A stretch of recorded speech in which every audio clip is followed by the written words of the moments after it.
Olá a todos! Hoje falarei sobre a definição de teoria formal, e também teoria axiomática formal e alguns conceitos que podem ser definidos no escopo de uma teoria formal, como prova e teorema. Então são os primeiros passos que temos que dar rumo a um entendimento de como as teorias matemáticas podem ser formalizadas. Então, nossa primeira definição, um sistema formal T, que também podemos chamar de sistema formal, possui os seguintes componentes. Então, tem um conjunto não vazio e enumerável de símbolos, costuma-se chamar esse conjunto de alfabeto, e qualquer sequência finita de símbolos do alfabeto é chamada de expressão. Também existe um conjunto de expressões que são chamadas de fórmulas bem formadas, ou simplesmente fórmulas. Então, as fórmulas bem formadas são as expressões significativas do sistema. Existe um procedimento efetivo para determinar quais expressões são fórmulas da teoria formal. Então, até o momento, a gente especificou a linguagem de uma teoria formal.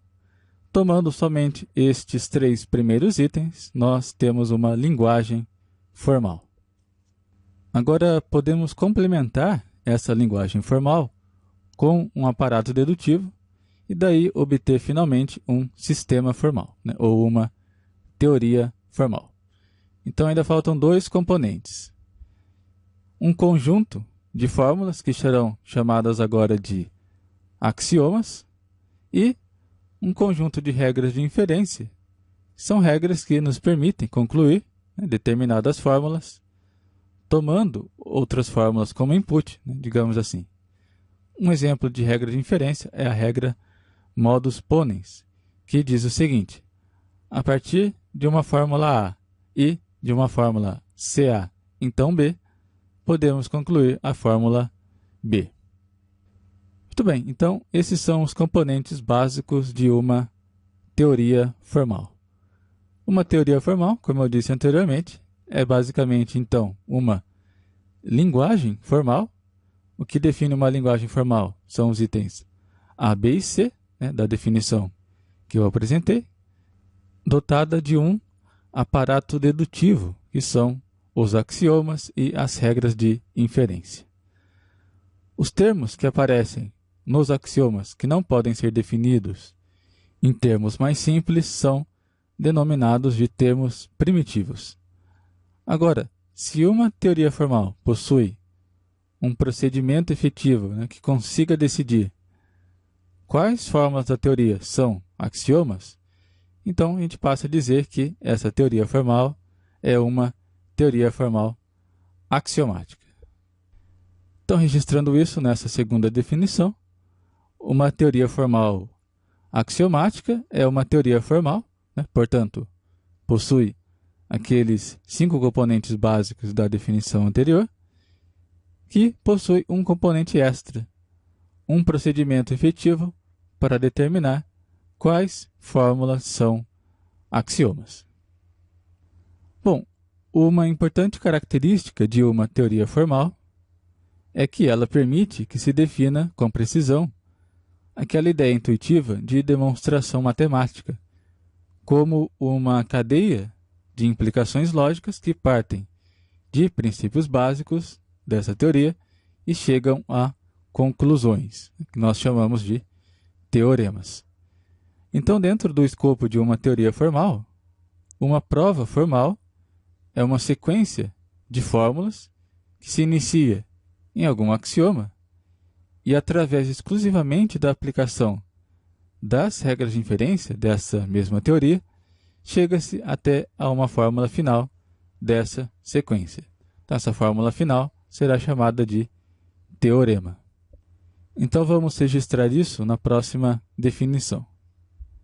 Então, uma prova formal em uma teoria formal T é basicamente uma sequência B1, B2 até Bn de fórmulas desta teoria T, tal que cada fórmula BI ou ela é um axioma da teoria, ou ela é consequência direta de fórmulas anteriores a ela na sequência, por meio de alguma regra de inferência desta mesma teoria. Nesse caso, a última fórmula, seria a fórmula Bn, dessa sequência, é um teorema da teoria formal T. Muito bem, então, por enquanto é isso. Definimos os conceitos de teoria formal, prova formal e teorema, que são os conceitos sintáticos, isto é, conceitos que dizem respeito apenas à manipulação simbólica, que, por sua vez, independe de existir ou não um significado para os termos primitivos e, consequentemente, para as fórmulas de uma dada teoria formal. Eu passei bem rapidamente por esses conceitos. Imagino que aqueles que acompanham o nosso projeto já devem ter uma boa ideia dessas noções, porque eu estou sempre falando e retornando a esses conceitos, né? Então, vou deixar como sugestão a série sobre sistemas formais, que está disponível no nosso canal do YouTube, e também o episódio 29 do podcast sobre metamatemática. Nos próximos vídeos dessa série, nós começaremos a construir teorias formais para a lógica clássica, que é basicamente a lógica proposicional e a lógica de primeira ordem, que é, ou pode ser, por assim dizer, o fundamento de várias teorias matemáticas. Então, até o próximo episódio.